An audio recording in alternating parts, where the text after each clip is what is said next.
유대인들은 손님을 자기 집에 식사 자리에 초대했을 경우 그 손님을 위해 손과 발을 씻겨주는 전통이 있었습니다.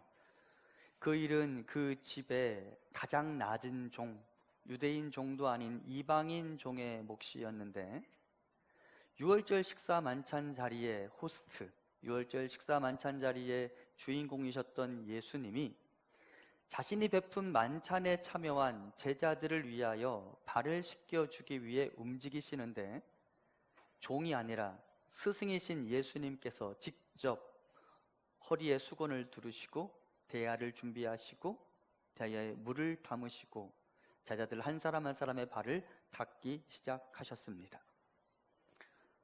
첫 번째 제자의 반응이 궁금해요. 어떻게 반응했을까? 주님이 갑자기 제자 한 사람 앞에 무릎을 꿇으시더니 네 발을 좀 내놔봐라, 내가 내 발을 닦겠다 라고 했을 때 첫 번째 제자가 어떻게 반응했을까? 몹시 당황했을 거예요. 그리고 한 사람 한 사람씩 당황스러운 장면이 연출되었고, 마침내 누구의 차례가 되었습니까? 베드로의 차례가 되었습니다. 그런데 우리가 잘 아는 베드로, 그의 성격상 그가 예수님이 내 발을 좀 내어다오 라고 말할 때 그가 선뜻 예수님 앞에 발을 내밀지 않았습니다. 오늘 보면 8절에 보면 이렇게 말하죠. 베드로가 이르되 내 발을 절대로 씻지 못하시리이다. 여러분, 베드로의 심정이 이해가 되시죠? 주님께서, 스승이신 주님께서 내 발을 씻겠다 말씀하시니까 주님 안 돼요, 내 발을 절대 씻을 수 없어요 라고 베드로가 반응합니다. 그런데 우리 주님이 어떤 분이세요? 우리 주님 한 고집 하시는 분이시죠. 한번 마음 먹은 일은 반드시 해내고야 마시는 분이신데, 주님이 베드로가 예수님에게 저항함에도 불구하고 자신의 고집을 꺾지 않으시고 베드로를 설득하십니다. 근데 여러분, 베드로가 저항하는 것은 좀 이해가 되긴 하는데, 좀 더 생각해 보면 여러분이 베드로였다면 어떻게 반응했을 것 같아요? 주님이 내 발을 씻겠다고 말씀하시면 여러분 같으면 어떻게 반응했을 것 같아요? 사람마다 반응하는 게 다르겠지만 저라면 주님 안 돼요 하면서 제가 대신 엎드렸을 것 같아요. 주님 발 내어놓으세요.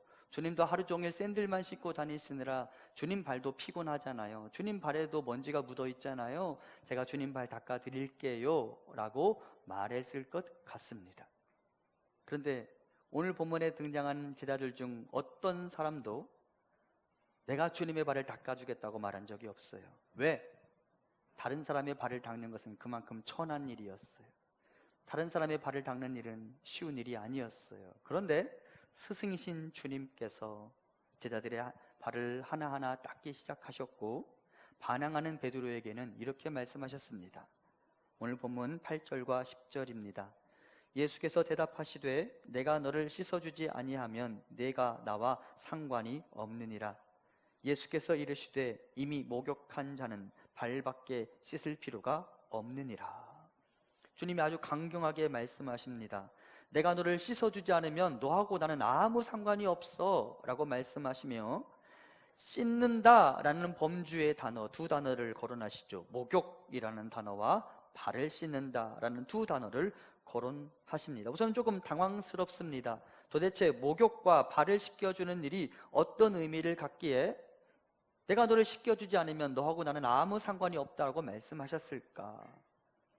게다가 상관이라는 단어의 의미를 알면 이 구절이 좀 더 당황스럽게 여겨집니다. 본문에 사용된 상관이라는 단어는 원어상 상속 또는 누군가로부터 물려받은 유산 등을 의미합니다. 예를 들면 이스라엘 백성들이 가나안 땅에 들어가 땅을 점령하고 각 지파별로 각 가문별로 땅을 분배받잖아요. 그때 사용된 나의 목, 나의 유산, 그것이 바로 오늘 본문에 등장하는 상관이라는 단어의 의미입니다. 그러니까 쉽게 말하면 주님이 이렇게 말씀하신 거예요. 베드로야, 네가 지금 나한테 발을 내놓지 않겠다고 말하는데 내가 너의 발을 닦아주지 않으면 너는 하나님 나라의 유산을 물려받을 수 없어 라고 지금 말씀하십니다. 그러니까 목욕이라는 단어와 발을 씻는다라는 단어가 조금 심각한 단어라는 것을 눈치챌 수 있겠죠. 도대체 목욕이라는 단어와 발을 씻는다는 단어가 무슨 의미를 갖기에 주님께서는 내가 너를 씻겨주지 않으면 너는 하나님 나라의 유업을 물려받을 수 없어 라고 말씀하시는 것일까요? 목욕과 세족은 어떤 의미를 가질까요? 먼저 목욕이라는 단어부터 조금 설명해 보려 합니다. 목욕이라는 단어를 설명하기 위해서는 우리 어린 시절을 좀 회상해야 합니다. 여러분 어릴 때 얼마 만에 한 번씩 목욕하셨어요? 제가 서울은 잘 모르겠지만 제가 살던 지방은 이 빨간 커다란 대야에 연탄불에서 데펴진 물을 이렇게 채워서 씻었던 기억이 나고, 또 어떨 때는 골로 위에 놓고 물을 데폈던 기억이 나기도 합니다. 심지어 제가 지금 이 설교를 준비하면서 어린 시절을 생각해 보니까 누군가가 헹구고 나온 물에 제가 들어가서 또 목욕을 했던 것 같기도 합니다. 여러분은 안 그러셨습니까? 서울은 다르군요. 저는 그렇게 목욕했던 것 같습니다. 아주 띄엄띄엄, 아주 오래간만에 한 번씩 목욕을 했던 것 같습니다. 이렇게 자주 일어나지 않는 목욕, 이것은 무슨 의미를 갖느냐? 사실은 이스라엘 사람들도 그 더운 나라에 살지만 이스라엘 백성들도 목욕을 자주 하지 않았다고 해요. 물이 그만큼 귀한 나라였기 때문에. 그래서 이스라엘 사람들도 목욕을 아주 가끔 했는데, 이렇게 가끔 있는 목욕이라는 단어가 신약 성경에서 어떨 때 사용되었느냐? 세례라는 단어를 지칭할 때 사용되었습니다. 여러분, 세례는 평생 몇 번 받아요? 한 번 받잖아요. 자주 일어나는 일이 아니에요. 세례가 무엇을 의미합니까? 나는 예수를 그리스도라고 고백합니다 라고 말하는 나의 신앙 고백과 동시에 그 세례를 받으며 이렇게 다짐하죠. 나는 주와 함께 죽고 주와 함께 살겠습니다. 이것이 세례 받을 때의 다짐이죠. 그래서 주님은 이렇게 말씀하시는 거예요. 내가 세례 받지 않으면 너는 하나님의 나라와 상관없어 라고 말씀하시는 것입니다. 이해되셨죠? 이건 충분히 이해가 됩니다. 그런데 그 다음 발을 씻는 것은 그러면 무엇을 의미할까? 여러분, 목욕은 가끔 하셨지만 세수는 매일 하셨죠? 보니까 남자분들 중에는 안 한 분도 계실 것 같은데, 그래도 세수는 자주 하잖아요. 이스라엘 사람들이 목욕은 매일 하지 않아도 발은 매일 닦았어요. 왜냐하면 샌들을 신고 다니니까 먼지가 많은 그 나라에서 제일 많이 더러워지는 게 발이었거든요. 그래서 이스라엘 사람들은 언제나 발을 닦아야만 했어요. 그러니까 목욕은 했어도 어디가 계속 더러운 채로 남아있는 거예요? 발이 더러운 채로 남아있어서 그 발을 매일 닦아야만 했습니다. 그럼 이것은 무엇을 의미하느냐? 우리가 세례를 받아 성도가 되었지만, 우리가 세례를 받음으로 예수와 함께 죽고 예수와 함께 살아남으로 우리의 과거에 지은 모든 죄가 다 씻김을 받았지만 매일매일 범하는 나의 죄악은 여전히 나에게 남아있는 것이죠. 그리고 발을 닦는다라는 말은 매번 살아가며 범한 그 죄악들을 하나님 앞에 회개한다라는 사실을 의미합니다. 이런 면에서 주님은 지금 베드로에게 이렇게 말씀하시는 거예요. 베드로야, 네가 지금 목욕했다는 건 내가 알아. 너의 신앙 고백을 내가 알아. 하지만 내가 너의 발을 닦아주지 않으면, 즉 내가 일상을 살아가며 범한 그 죄악들을 나에게 토로하고 회개하지 않으면 너는 하나님의 나라 유산을 차지할 수 없어 라고 말씀하시는 것입니다. 이해되셨죠? 그런데 여러분, 이게 조금 우리를 곤란하게 만들어요. 여러분, 세례 받으며 나의 그동안의 모든 죄를 시인하고 그리스도와 함께 죽고 그리스도와 함께 살겠습니다 라는 것과 내가 매일매일 범하는 죄악을 하나님께 용서를 구하고 회개하는 삶을 살아가는 것, 둘 중에 뭐가 더 어렵고 뭐가 더 쉬울까요? 뭐가 더 어려워요? 쉽게 말하면 목욕이 어렵습니까? 발 씻는 게 어렵습니까? 이미 성도가 된 사람 입장에서는 사실은 목욕은 이미 지나간 일이니까 일상을 살아가며 범하는 발 씻는 일이 이게 쉬운 일이 아니에요. 근데 지금 성경이 어떤 뉘앙스로 우리에게 이야기하냐면, 그 발을 씻어서 내 발이 깨끗하지 않으면 내가 하나님 나라 유업을 차지할 수 없다라고 말씀하시니 여러분, 이 말이 여러분에게 쉽게 다가옵니까? 어렵게 다가옵니까? 어렵게 다가오죠. 어렵게 다가오죠. 내가 나의 모든 죄를 하나님 앞에 다 토설하고 깨끗해져야만 하나님 나라 유산을 물려받을 수 있다고 말하니 이 구절이 쉬운 게 아니에요. 도대체 내가 내 발을 주님께 보여드리고 발을 닦는 것은 무슨 의미가 있기에 주님께서 이렇게 강경한 어투로, 강한 어투로 말씀하셨을까 생각해 보아야 합니다.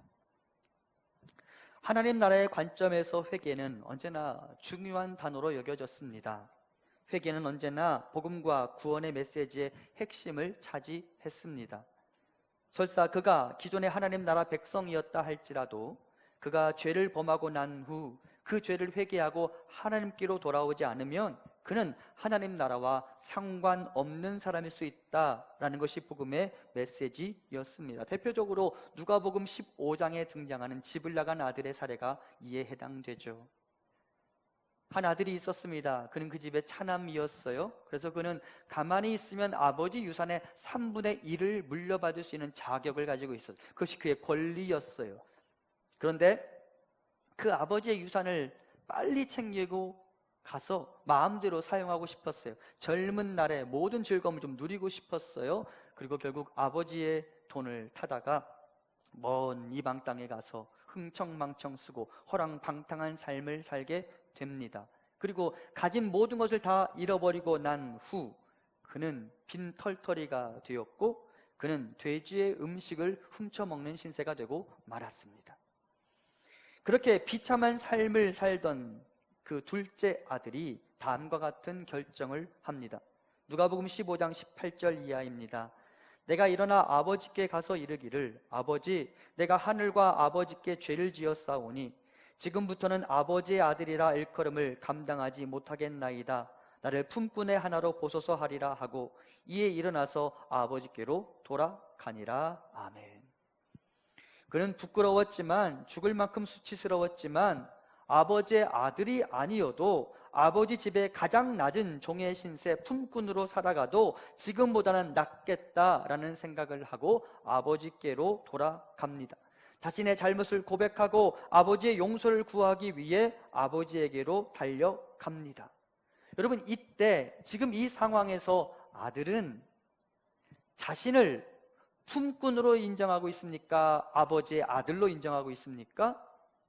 품꾼으로 인정하고 있어요. 나는 품꾼일 수밖에 없다고 생각하고 있는 거예요. 그리고 아버지께로 돌아섭니다. 그리고 아버지와 아들이 만나죠. 아버지가 아들에게 이렇게 반응해 줍니다. 22절입니다. 아버지는 종들에게 이르되 제일 좋은 옷을 내어다가 입히고 손에 가락지를 끼우고 발에 신을 신기라. 뜻밖에도 아버지는 집에 돌아온 아들에게 아들의 지위를 인정해 주며 옷을 입히고 발에 신을 신겨 줍니다. 그리고 아버지 유산의 상징인 가락지를 아들의 손가락에 끼워 줍니다. 반지, 무엇을 의미한다고 그랬어요? 아버지의 재산을 마음껏 처분할 수 있는 권리라는 말이에요. 아들로서 아버지의 유산에 참여할 수 있는 권리라는 말이에요. 나는 품꾼일 수밖에 없다고 생각했는데 돌아서서 아버지에게 갔더니 아버지는 다시 아버지의 유산을 나에게 물려주었습니다. 여러분, 이것이 돌아섬의 가치, 회개의 가치인 것입니다. 하나님의 나라는 죄와 허물과 함께 몸에 잔뜩 묻은 때를 가지고 발바닥에 잔뜩 남아있는 각질을 가지고는 입성할 수 없는 나라입니다. 하나님의 나라는 어린 양의 보혈의 피에 정결함을 입은 사람들만 들어갈 수 있는 곳입니다. 그런데 그 어린 양의 보혈의 피는 우리가 하나님의 자녀로 입적되는 순간뿐만 아니라 늘상 살아가며 범하는 그 죄악들을 씻겨내는 유일한 도구이기도 합니다. 그리고 우리는 날마다 삶의 순간마다 범한 그 죄악들을 그대로 내 몸에 간직해 두지 말고 주님 앞에 내려놓고 주의 피에 내 발을 담가야만 합니다. 그리고 주께서 나를 씻으시도록 내 치부를 주님께 보여드려야 합니다. 가장 은밀한 곳에 숨겨놓았던 바로 그 죄악을 오직 예수 그리스도 앞에 보여드리고 그분의 용서를 구해야 합니다. 부끄러워하지 말고 주저하지 말고 그분께 내 발을 보여드려야 합니다. 그리고 주님이 내 발을 닦으셔야만 우리는 하나님 나라의 유산에 동참할 수 있는 것입니다. 주님이 기회를 주시면 그 기회를 놓치지 말아야 하는 법이죠. 요한복음 13장을 보면 예수님께서 계속 유다의 마음을 불편하게 만드시며 유다의 마음에 돌을 던지시는 장면을 볼 수 있습니다. 제가 몇 구절을 봉독해 보겠습니다.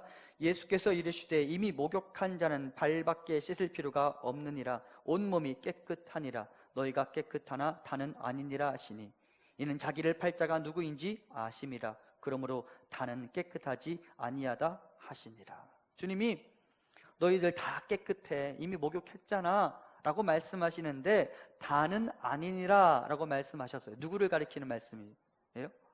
유다를 가리키는 말씀입니다. 왜 이렇게 말씀하셨을까요? 유다에게 지금 네가 생각하고 있는 그 일 멈춰 라고 지금 자극을 주시는 거예요.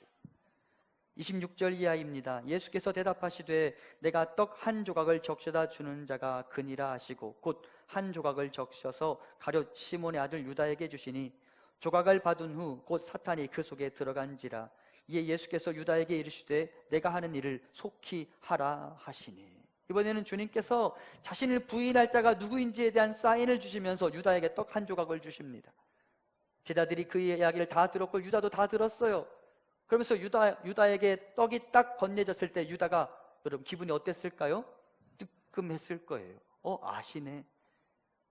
그리고 주님께서 바깥으로 나가는 유다를 향하여 뭐라고 말씀하십니까? 내가 하는 일을 속히 하라. 이것 또한 주님이 유다에게 말씀하시는 거예요. 유다야, 네가 지금 가지고 있는 그 생각을 내가 알아. 하지만 네가 멈추어야 해. 내 머릿속을 스쳐 지나가는 그 잘못된 생각 붙잡아 두지 말아야 해. 돌아서야 해. 나에게로 돌아와. 그러면 용서받을 수 있어 라고 지금 유다에게 계속해서 자극을 주시는 거예요. 돌아설 기회를 주시는 거예요. 그런데 유다는 그 기회를 놓치게 되었고 어두워진 마음과 생각으로 계속 앞으로 달려나가게 됩니다. 그리고 예수님을 팔아넘기게 되죠. 여러분, 이것이 돌아섬 회개가 얼마나 중요한지를 보여주는 장면입니다. 돌아서야 합니다. 주님께서 우리에게 어떤 자극을 주시면 거기에서 멈추고 주님 쪽으로 방향을 돌리고 주님께로 향하셔야 합니다. 돌아설 때 우리는 죄를 멈추게 되어 있고 돌아설 때 우리는 하나님 나라의 상급에 참여하게 되는 법입니다. 사랑하는 성도 여러분, 돌아서시기 바랍니다. 주님께서 우리에게 자극을 주시면 그 자리에서 멈추셔야 합니다. 계속해서 고집해서 내가 가던 길 방향으로 달려가면 죄가 죄를 낳고 죄가 죄를 낳고 결국은 돌아설 수 없는, 돌이킬 수 없는 지경에 이르게 되는 것이기 때문입니다. 하나님께서 구약 성경 여호수아서에서 아간이라는 사람을 다루는 장면을 조금 묵상해 보았었습니다. 아간이라는 사람이 가나안 정복 작전 중 여리고성 전투에 참여했고요.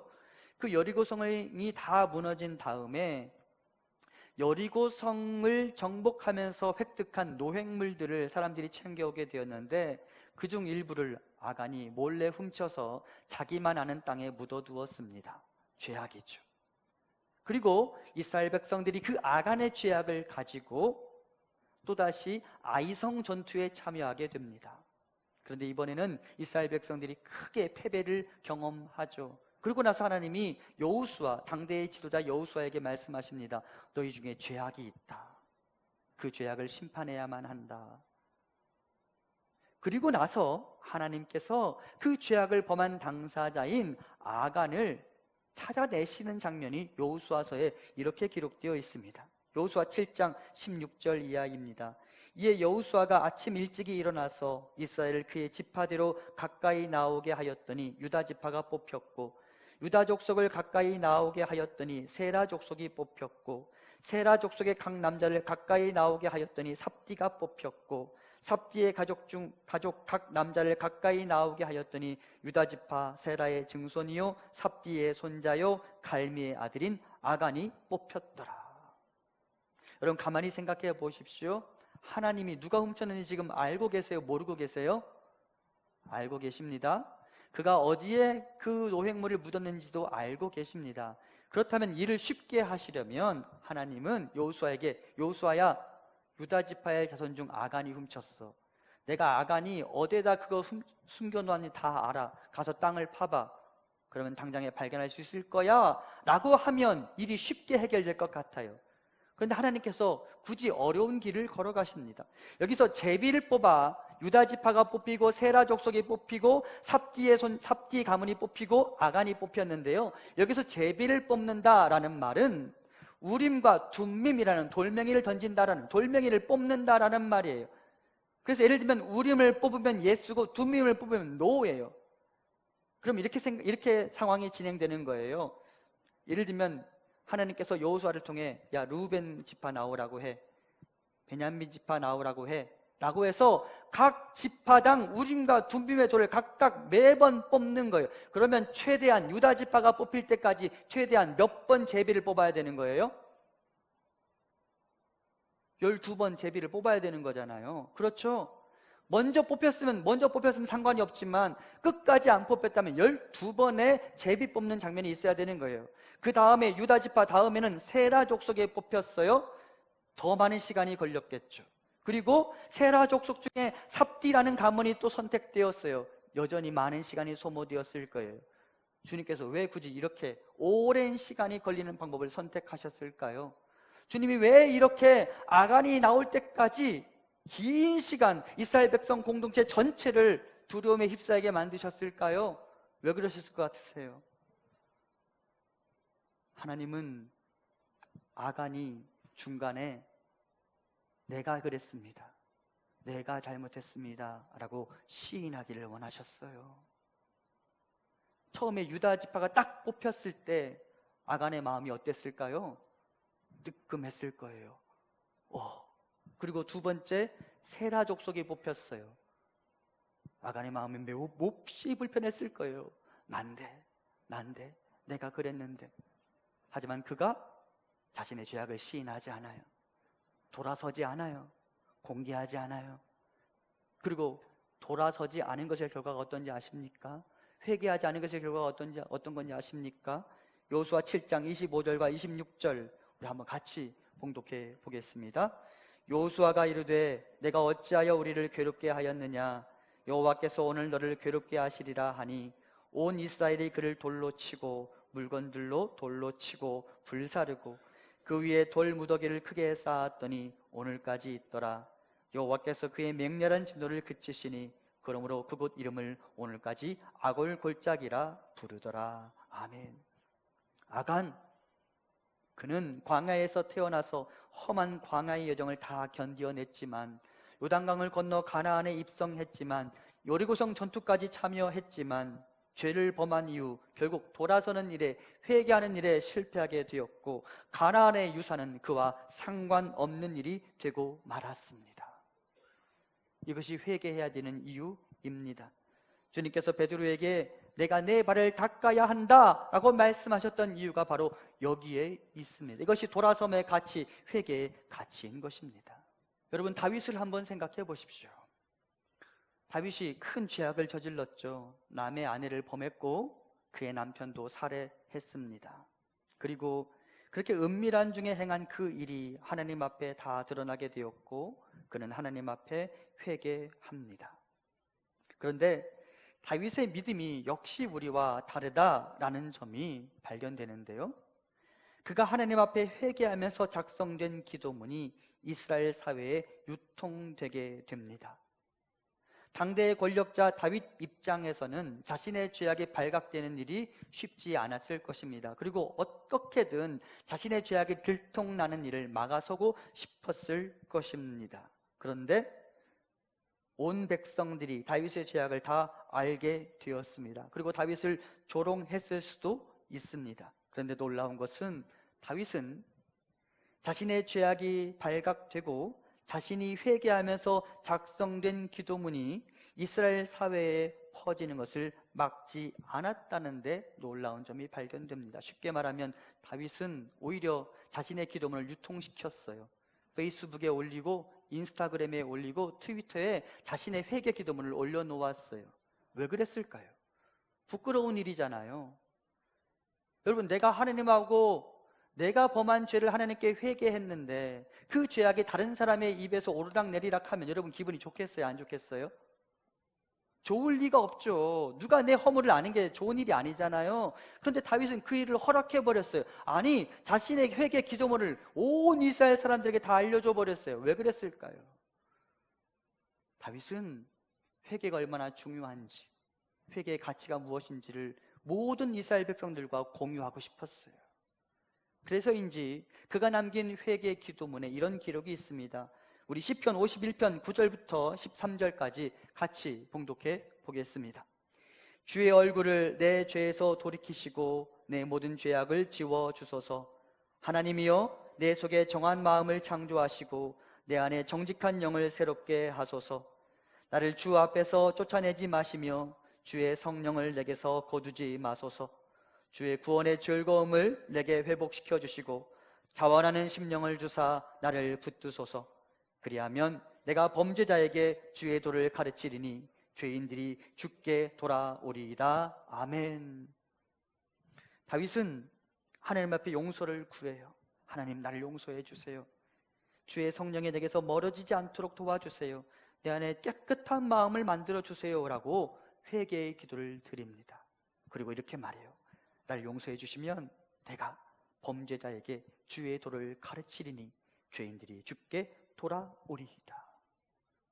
하나님 앞에 이렇게 다짐하는 거예요. 하나님, 나를 용서해 주시면 나 같은 자도 용서해 주시는 하나님, 하나님의 넉넉한 은혜와 용서와 자비와 긍휼, 그 은혜를 내가 나의 백성들과 함께 나눌 것입니다. 돌아섬의 가치, 회개의 가치가 무엇인지 나의 사람들과 함께 나눌 것입니다 라고 다짐했어요. 그리고 하나님의 용서를 경험한 후 온 백성들과 함께 자신의 회개의 문을 공유합니다. 왜? 회개가 너무도 중요하다는 사실을 그가 깨달았기 때문입니다. 잘못할 수 있습니다. 하지만 돌아설 기회가, 용서받을 수 있는 가능성이 나에게 남아있음을 기억하고 나의 죄를 고백하시기 바랍니다. 용기를 내고 나의 가장 은밀한 곳의 치부를 예수 그리스도 앞에 보여드리시기 바랍니다. 진심으로 나의 모든 감정과 온 힘을 다해 그분께 토로하십시오. 주님이 주시는 기회 안에는 그분의 우리를 향한 무한한 사랑의 고백이 담겨져 있으며 그분의 용서에 한계가 없다는 메시지가 담겨져 있습니다. 그러므로 주님께 나의 연약함, 나의 잘못을 정직하게 드러내시기 바랍니다. 그래도 괜찮습니다. 누군가가 내 기도를 듣는 것도 아니지 않습니까? 우리가 가톨릭처럼 사제 앞에 나와서 내가 주중에 이런 죄를 저질렀습니다라고 고해성사하는 데가 아니잖아요. 그러면 여러분 얼마나 불편하겠어요? 그렇죠? 안 불편하실까? 몹시 불편할 거예요. 여러분 제 얼굴을 똑바로 볼 수 있겠어요? 그런데 회개가 저에게 와서 내가 이런 죄를 저질렀습니다고 말하라는 게 아니잖아요. 은밀한 곳에서 나의 죄악을 하나님께 토로하라는 거잖아요. 그러므로 주께 나의 연약함을 고백하고 주님께 나의 잘못을 고백하는 일에 망설임이 없었으면 좋겠습니다. 주님은 나를 잘 아시는 분이십니다. 내가 먼지뿐이라는 사실을 잘 아시는 분이시며 내가 에덴 동산의 실패자 아담과 하와에게서 비롯되었다는 사실도 잘 아시는 분이십니다. 다만 우리가 우리의 잘못을 시인하지 못하고 계속해서 가던 길을 가르는 것이 문제일 뿐 우리의 연약함을 고백하는 일에는 절대 부끄러워할 필요가 없다는 사실을 깨달으시기 바랍니다. 사랑하는 성도 여러분, 주님은 오늘 우리 앞에 물이 담긴 대야를 준비하고 무릎을 꿇고 그 위에 수건을 준비하시고 우리에게 손짓하십니다. 내 발을 보여다오. 내 발을 내 무릎에 올려놓아다오. 때가 묻었어도 괜찮고 각질이 잔뜩 보여도 괜찮단다. 내가 너를 닦아줄 것이다. 그리고 깨끗한 발로 나의 나라로 가는 카펫을 밟고 나의 나라에 들어가자. 주님의 상급에 동참하자. 주님 앞에 나의 연약함, 나의 잘못된 습관, 나의 고집을 내려놓고 그분의 용서를 구하십시다. 강딱한 마음을 깨뜨리고 부드러운 마음으로, 낮아진 마음으로 주님께 나의 잘못을 고백하시기 바랍니다. 그리고 주님의 나라 상속자가 되는 우리가 될 수 있기를 소망합니다. 이렇게 우리가 주님 말씀처럼 목욕도 하고 발도 씻게 되면 하나님은 비로소 내가 나와 상관이 있다라고 말씀하시고 우리에게 자신의 유산을 상속하여 주실 것입니다. 우리 함께 요한계시록 21장 3절 이하 7절까지 같이 봉독해 보겠습니다.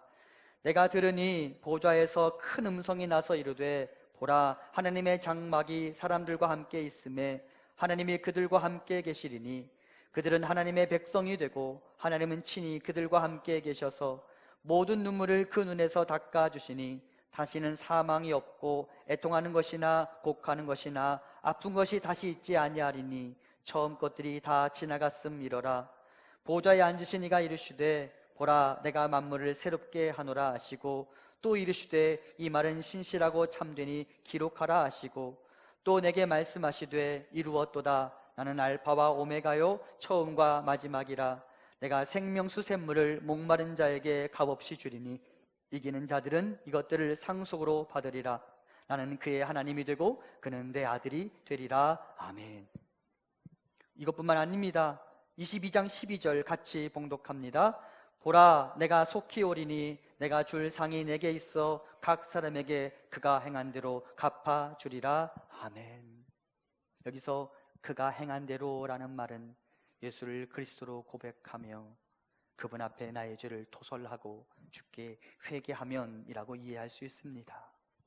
이 놀라운 나라의 시민이 되는 것, 그리고 그 놀라운 나라의 상속자가 되는 것, 아버지께서 우리 손에 가락지를 끼워주시는 것, 이 영광은 목욕과 세족에서 비롯된다는 사실을 깨닫고 아직 목욕에 이르지 못하신 분들이 계시다면 목욕 안으로, 이미 목욕하신 분들은 세족 안으로 들어오시기를 소망합니다.